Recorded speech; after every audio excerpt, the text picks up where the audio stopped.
Morning guys. 16 जनवरी साल 2025 की बात है। सोशल मीडिया पर एक बिल्डिंग का फोटो बड़ी तेजी के साथ वायरल होने लगती है। उस बिल्डिंग का फोटो था और साथ में सैफ अली खान और करीना कपूर का भी फोटो उसमें लगा हुआ था। उसमें बताया जाता है कि इसी के साथ सैफ अली खान और करीना कपूर इसी बिल्डिंग में रहा करते हैं और यहाँ पर एक अनजान शख्स आता है और सैफ अली खान पर ताबड़तोड़ चाकू के माध्यम से हमला कर देता है। दरअसल इस घर का पर जो नजर था वो चाहे सोशल मीडिया का हिस्सा हो या फिर इलेक्ट्रॉनिक मीडिया हो या फिर प्रिंट मीडिया हो, सभी के कैमरे अब इस बिल्डिंग की तरफ जाते हैं और उसे जूम करके दिखाने की कोशिश करने लगते हैं। इस बिल्डिंग पर आए थे, लेकिन बिल्डिंग पर कैसे पहुंचे थे? इससे पहले 16 अक्टूबर साल 2012 को करीना कपूर और सैफ अली खान की शादी होती है। शादी के बाद वो बांद्रा का एक जगह लगती है फॉर्चून हाइट्स, वहां पर वो लोग रहते हैं और लगभग 8 साल तक इस बिल्डिंग में रहते हैं और उस वक्त इस बिल्डिंग की कीमत लगभग 50 करोड़ रुपए के आसपास बताई जाती है। जैसे जैसे वक्त आगे बढ़ रहा था, साल 2016 में इनको पहला बेटा होता है और करीना कपूर जब दूसरे बच्चे को जन्म देने वाली थी, तभी उन्होंने अपने पति सैफ अली खान से कहा कि हमें कोई दूसरा आशियाना बनाना चाहिए, दूसरी जगह हम लोग रहेंगे। तब दोनों की सहमति बनती है और लगभग 100 करोड़ रुपए की कीमत से उन्होंने अपना दूसरा आशियाना तैयार कराया, जो कि बांद्रा का सदगुरु सलन अपार्टमेंट के 12वें महले पर और एक नीचे के फ्लोर पर, ये 2 फ्लोर उन्होंने लिए थे। हालांकि उसको फ्लोर नहीं, आप डुप्लेक्स कह सकते हैं। बड़े बड़े बिल्डिंग थी जिसमें कि ऊपर वो लोग अपने रहते थे, यानी कि सैफ अली खान और उनकी बीवी करीना कपूर, और नीचे का जो डुप्लेक्स था उसमें उनकी पुरानी बीवी के जो बच्चे हैं, 2, एक इब्राहिम अली खान और दूसरा सारा अली खान, ये दोनों भाई बहन रहा करते थे। 12वें महले पर ये लोग खुद रहना शुरू कर देते हैं। अब एक अनजान शख्स इसकी जिंदगी में कैसे आता है और फिर ये तबाही मचा देता है, और इस तबाही की गूंज अब पूरी दुनिया में फैल चुकी है। हर कोई इस खबर के बारे में जानने की और समझने की कोशिश कर रहा है कि आखिरकार वो अनजान शख्स कौन था और घर में आया कैसे, किस वजह से आया, इसके ऊपर क्यों हमला किया।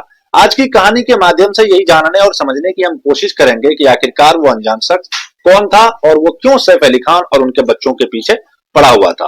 दोस्तों, आज की जो सच्ची घटना मैं आपको सुनाने जा रहा हूं, ये सच्ची घटना की शुरुआत होती है मध्य प्रदेश की राजधानी मुंबई का एक इलाका है बांद्रा, और बांद्रा का ही एक सदगुरु सलन अपार्टमेंट के 12वें फ्लोर पर रात के लगभग यानी 15 और 16 जनवरी के रात 2025 की बात कर रहा हूँ, रात लगभग 2:35 के आसपास की वक्त रही होगी, जहां पर करीना कपूर और सैफ अली खान के जो 2 बच्चे हैं, एक का नाम तैमूर और एक का नाम जहांगीर, उसके ठीक कमरा के सामने जो बाथरूम बनाया हुआ था, उसी बाथरूम के सामने खड़े हुए थे इनकी नौकरानी, जिसका नाम था अरियम्मा उर्फ लीमा। दरअसल वो चीख रही थी, चिल्ला रही थी। ऐसा लग रहा था कि जैसे किसी ने उसके मुंह को दबाने की कोशिश कर रहा हो। वो चीखने की कोशिश कर रही थी, किसी को बुलाने की कोशिश कर रही थी, और तभी उनका जैसे ही उस व्यक्ति का हाथ हटता है, तुरंत ही वहां पर सैफ अली खान अचानक से प्रकट हो जाते हैं। और जो उन्होंने अपनी आंखों से देखा, तो एक व्यक्ति है जिसको उम्र लगभग 30 साल के आसपास बताई जा रही है, और उस 30 साल के व्यक्ति के पास उसके हाथों में उस महिला का मुंह है, और उसकी जो मेड है, वो महिला, काम करने वाली महिला, उसको वो पकड़ा हुआ है और उसके एक हाथ में चाकू है और महिला के हाथ में भी एक पहले से चाकू लगा हुआ था। सैफ अली खान ने उनसे कहा कि हम तुमसे बात करते हैं, ऐसा कुछ भी मत करना जिससे कि उस बेचारी को कोई नुकसान हो। तभी उस महिला ने जैसे ही बचने की कोशिश की, तो उसने एक के बाद एक 2 बार उस महिला को चाकू मार देता है। जैसे ही लीमा को 2 चाकू लगते हैं, लीमा की चीख बहुत ज्यादा निकल जाती है।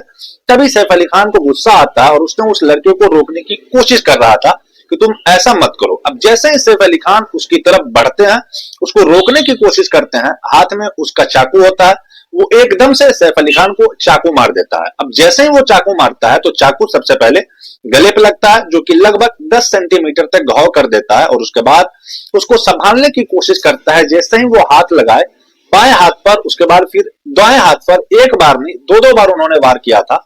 और जैसे ही वो अपने हाथों को पीछे करने की कोशिश करता है, तो उनके बाद फिर सर पर एक वार कर दिया जाता है। हद तो तब हो जाती है, जो व्यक्ति था, जो अनजान शख्स था, उसने चाकू को बहुत तेजी के साथ मारा। जो पीठ की एक रीढ़ की हड्डी होती है, वो रीढ़ की हड्डी में जाकर के वो चाकू लगता है, और लगभग 2.5 इंच का हिस्सा चाकू की वो रीढ़ की हड्डी में जाकर के फंस जाता है। और उसके बाद फिर सैफ अली खान की चीख बहुत तेजी के साथ निकल जाती है। इससे पहले जो उनकी मेड थी वो चिल्ला रही थी, लेकिन अब उससे कहीं ज्यादा सैफ अली खान की चिल्लाहट निकल रही थी। तो इस अपार्टमेंट के अब जितने भी शख्स वहां पे मौजूद थे, सदगुरु अपार्टमेंट में, वो सब लोग जाग जाते हैं, उनकी आंखें खुल जाती है और इस चीख की तरफ वो लोग दौड़ते हैं, उनको उनकी तरफ आने की कोशिश करते हैं, उनको भगाने की कोशिश कर रहे थे। लेकिन यहाँ पर जो एक अनजान शख्स था वो तेजी के साथ भागता है और लगभग 2:37 के आसपास का यह वाक्य रहा होगा। छठे फ्लोर पर कैमरे में वो लोग कैद हो जाते हैं और सीढ़ियों के रास्ते से वो भाग रहा था। अब जो यहाँ पर लोग थे वो समझ नहीं पा रहे थे कि आखिरकार यहाँ पर हुआ क्या है। अभी तक दो ही ऐसे शख्स थे, एक सैफ अली खान और उनकी जो घर की नौकरानी थी मेड, जिसका नाम था अरियम्मा उर्फ लीमा। यही दो शख्स जानते थे कि इस कमरे में या इस डुप्लेक्स में क्या हुआ है। आखिरकार इसके बाद वो यहाँ से सैफ अली खान को ब्लड बहुत तेजी के साथ बह रहा था, सर से भी ब्लड बह रहा था, गर्दन से भी ब्लड बह रहा था, उसके हाथ से भी ब्लड जा रहा था। थोड़ी सी घबराहट उस पूरे फैमिली में फैल जाती है। अभी यहाँ से इन्हें तुरंत ही तत्काल प्रभाव से मुंबई के लीलावती हॉस्पिटल की तरफ लेकर के जाते हैं। तभी सैफ अली खान ने अपना मोबाइल निकाला और मोबाइल निकालने के बाद बांद्रा पुलिस स्टेशन को वो फोन करते हैं और कहते हैं कि मैं सैफ अली खान बात कर रहा हूँ और मेरे घर पर मेरे साथ हमला हुआ है और मुझे भी चोटें आई है। अब जैसे ही पुलिस ये खबर सुनती है, सुनने के बाद तत्काल प्रभाव से वो लोग एक्टिव हो जाते हैं और सैफ अली खान के घर पहुंचते हैं। पुलिस जब यहाँ पर पहुंचती है तो पता चलता है कि जी बिल्कुल उनको चोट लगी है, वो घायल हो गए हैं। घायल गंभीर हालत में उन्हें लीलावती के हॉस्पिटल में एडमिट कराया गया है। अब पुलिस भी यहाँ पर पहुंच जाती है। पुलिस ने साफ साफ दिशा निर्देश दिया कि इस मामले को लीक न होने दिया जाए। अगर यह बात मीडिया में पहुंच जाएगी तो जाहिर सी बात है हंगामा खड़ा हो जाएगा। इसलिए डॉक्टरों की टीम ने भी पहले कोशिश की कि किसी भी तरह का कोई हंगामा न हो। बिल्कुल शांतिपूर्वक मामला के साथ जैसे ही दिन निकलता है, दिन निकलने के बाद पता चलता है कि यह बात लीक हो चुकी है, क्योंकि सैफ अली खान कोई छोटा मोटा नाम नहीं है। सैफ अली खान का एक बड़ा नाम है बॉलीवुड के अंदर और यह खबर इस तरीके से लीक होता है कि सोशल मीडिया हो या फिर टेलीविजन में काम करने वाले रिपोर्टर्स हो या फिर सोशल मीडिया के लिए काम करने वाले हो या फिर फ्रीलांसर काम करने वाले हो, उनके चाहने वाले हो, उन्हें पसंद करने वाले जितने भी फैंस थे, वो लीलावती हॉस्पिटल के सामने बड़ी संख्या में लोगों का जमघट लग जाता है। अब ये जानने की कोशिश कर रहे थे कि आखिरकार मामला क्या है, कैसे हमला हुआ है, क्यों हमला हुआ है। तभी डॉक्टरों की टीम आती है और बताती है कि इनको लगभग 6 बार चाकुओं से वार किए गए हैं, जिसमें से 2 गहरे घाव हैं और 2 कम गहरे हैं और 2 थोड़े हल्के फुल्के घाव है। 2.5 इंच का जो लगभग 2 चाकू का टुकड़ा था वो रीढ़ की हड्डी में फंस गया था, वो निकाल दिया गया है और यहाँ से इनको शिफ्ट अब आईसीयू में कर दिया गया है। हालत अभी स्थिर है, बिल्कुल कोई दिक्कत वाली कोई परेशानी वाली बात नहीं है। लेकिन इसी के बीच में सैफ अली खान का बेटा इब्राहिम अली खान और उनकी बेटी सारा अली खान बड़ी मासूमियत सी हालत में वो लोग हॉस्पिटल में पहुंचे थे अपने पिता से मिलने के लिए, देखने के लिए कि अब उनकी तबीयत कैसी है, क्या बात है।